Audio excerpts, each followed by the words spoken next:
ദൈവത്തിന് മഹത്വം.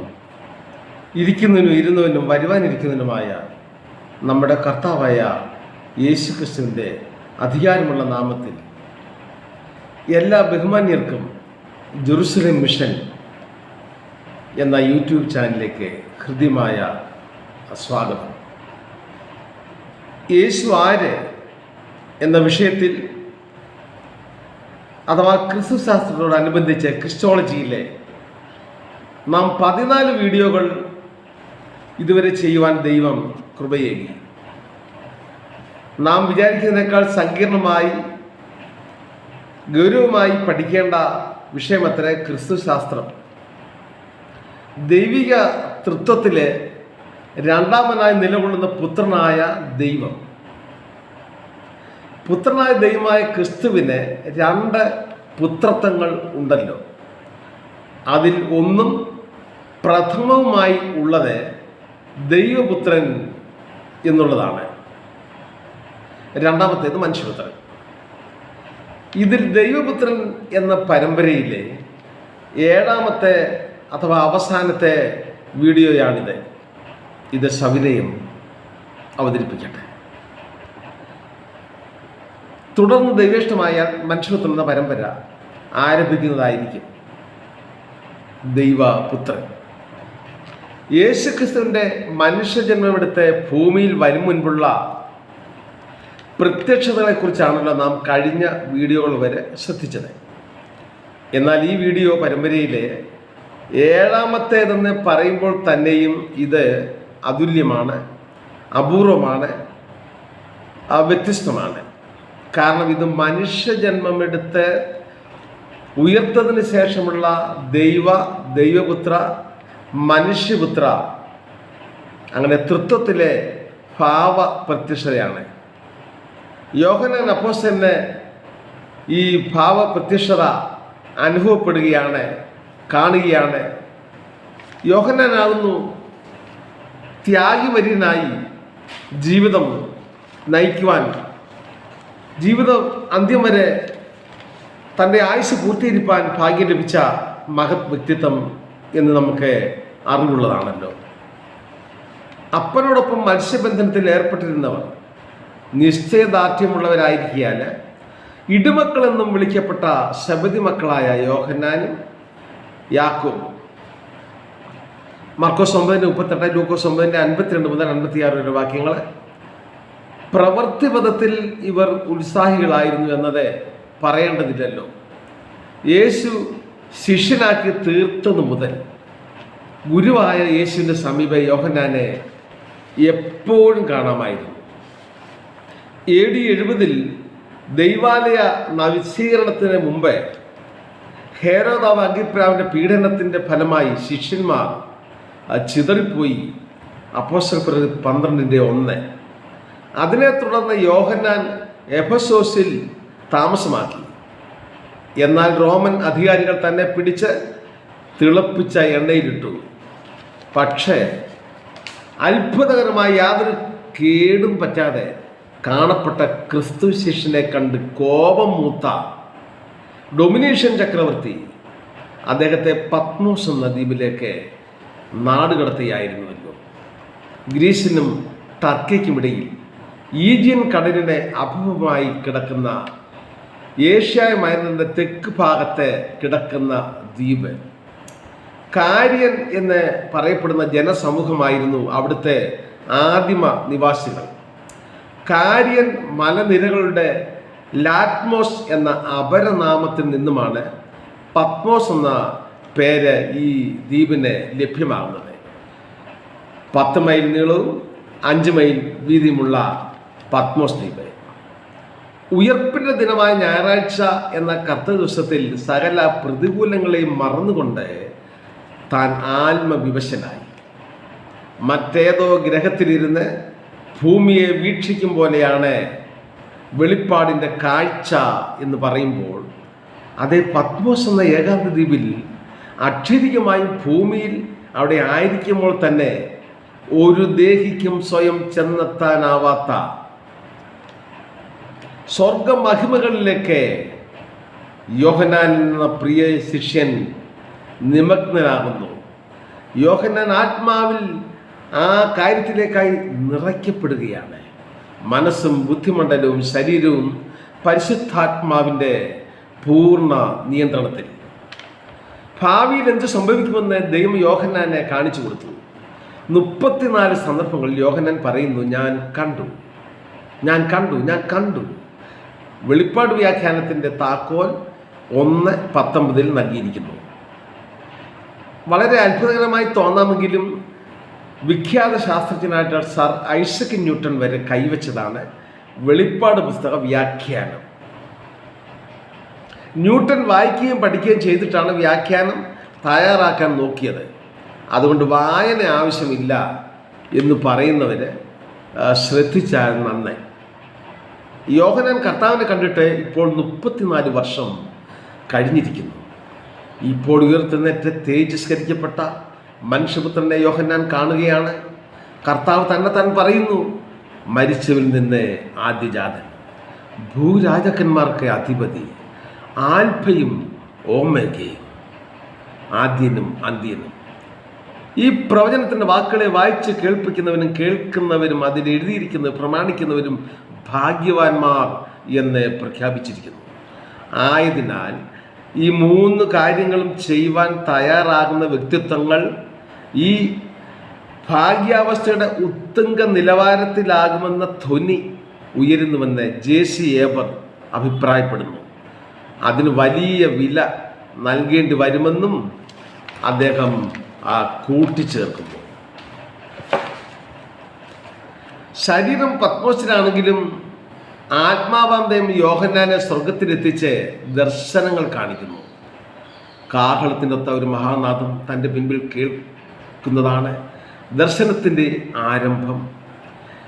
ഇന്ന് തുർക്കിയിൽ നിമഗ്നമായി കിടക്കുന്ന 7 സഭകളും അന്ന് ഏഷ്യ മൈനർ എന്ന ഭൂവിഭാഗത്തിൽ തനിമയാർന്നു നിൽക്കെ ഓരോ സഭയുടെ ഗണവും അഥവാ ഗുണവും ദോഷവും തന്നെ കർത്താവെ അറിയിക്കുന്നു. നീ കണ്ടത് എഴുതുക എന്നാണ് പറയുന്നത്. എന്നോട് സംസാരിച്ച നാദം എന്തെന്ന് കാണുവാൻ ഞാൻ തിരിഞ്ഞു. അത്ഭുതം! ഇതാ നിൽക്കുന്നു മനുഷ്യപുത്രനോട് സദസ്യനായ ഒരുവൻ, സഭകളാകുന്ന 7 പൊൻ നിലവിളക്കുകളുടെ നടുവിൽ. കണ്ണുകൾ അഗ്നിജ്വാല, മാറത്തെ പൊൻകച്ച, ശബ്ദം പെരുവെള്ളങ്ങളുടെ ഇരമ്പൽ പോലെ. വായിൽ നിന്ന് മൂർച്ചയുള്ള വാൾ പുറപ്പെടുന്നു. അതേ 34 വർഷങ്ങൾക്കപ്പുറം പീലാത്തോസിൻ്റെ മുൻപാകെ കെട്ടപ്പെട്ടവനായി നിന്ന ആളല്ല, കലങ്ങിയ കണ്ണല്ല, ധൂമ്രവസ്ത്രധാരിയായി രക്തത്തിൽ കുതിർന്ന അനുഭവത്തിലല്ല. ഇതാ സർവ്വ അധികാരങ്ങളുടെയും പ്രഭാവത്തോടെ, എന്നാൽ മനുഷ്യപുത്രനായും അറുക്കപ്പെട്ട കുഞ്ഞാടായും പ്രശോഭിക്കുന്നു. എന്തിനു വേണ്ടി? വെളിപ്പാട് 3:20 പറയും പ്രകാരം മനുഷ്യ ഹൃദയങ്ങളുടെ വാതിൽ ഒരു അഗതിയെപ്പോലെ മുട്ടിവിളിക്കുന്നു.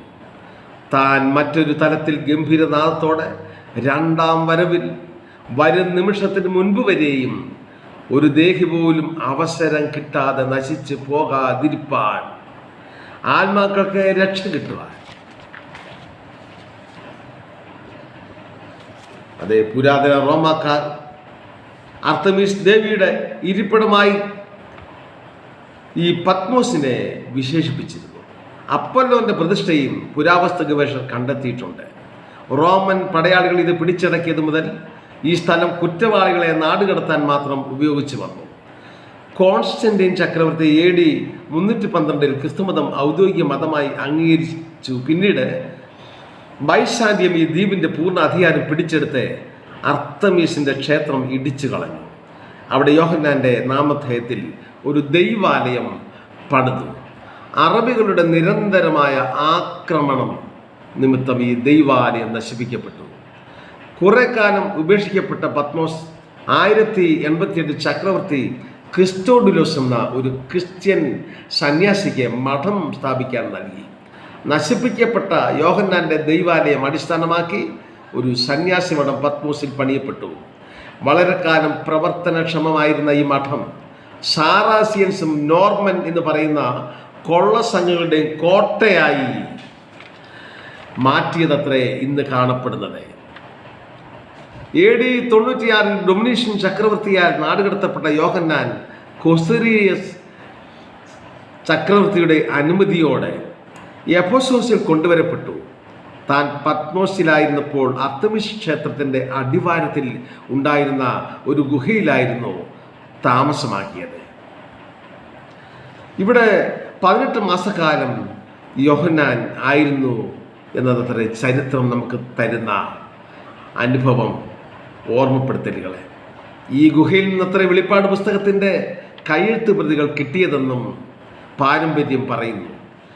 സാർവദേശീയമായ നിയമപുസ്തകമാണ് ഈ ഗ്രന്ഥമെന്ന് R.H. ചാൾസ് വിശേഷിപ്പിക്കുന്നു.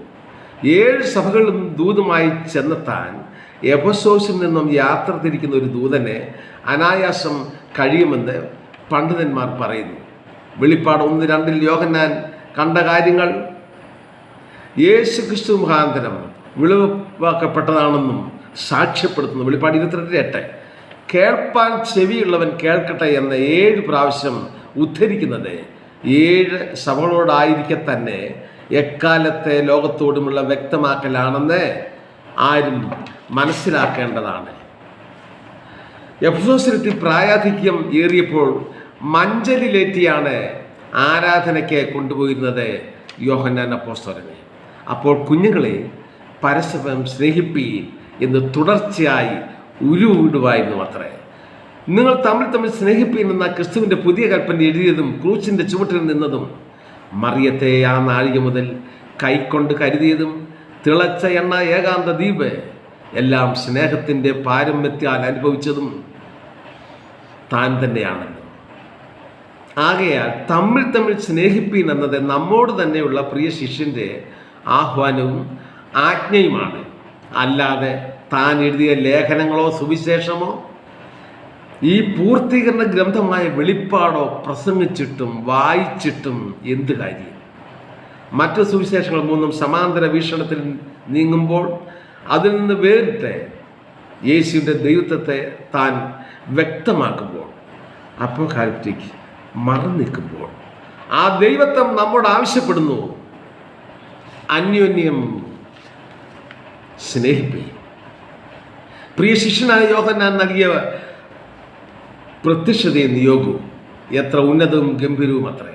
എന്നാൽ യെശയ്യാവ് 6 നാം നോക്കുമ്പോൾ ദീർഘദർശിയായ യെശയ്യാവിനും ഈ ദർശനങ്ങളുടെ ചെറിയൊരു ഭാഗം നൽകിയതാണ്.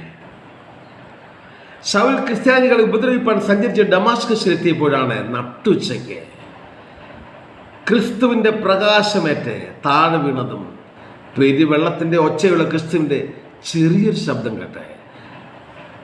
ഊമനായി കണ്ണു കാണാത്തവനായി ശക്തി ചോർന്ന് വിധേയപ്പെട്ട് ക്രിസ്തുവിൻ്റെ പടയാളിയായി പൗലോസായി മാറിയത്. ദൈവം പുത്രന് കൊടുത്ത വെളിപ്പാട് പുത്രൻ ദൂതൻ യോഹന്നാന് നൽകി. ഭൂതം, വർത്തമാനം, ഭാവി. ഈ വർത്തമാനകാലത്തിൽ ക്രിസ്തുവിൻ്റെ 2ാം വരവിന് മുമ്പ് നിറവേറേണ്ട വചനങ്ങൾ നിറവേറുന്നത് കണ്ടെങ്കിലും വാതിലിൽ മുട്ടുന്ന കർത്താവിനെ സ്വീകരിച്ചില്ലെങ്കിൽ പിന്നീട് ക്രിസ്തു സിംഹാസനത്തിലിരിക്കുന്ന സമയം അവിടുത്തെ മുൻപാകെ നിങ്ങൾ വിധിക്കപ്പെട്ട് നരകത്തിലേക്ക്, നിത്യ ദണ്ഡനത്തിലേക്ക് ക്രിസ്തുവിന് വെളിയിലുള്ളവർ പോകേണ്ടി വരും.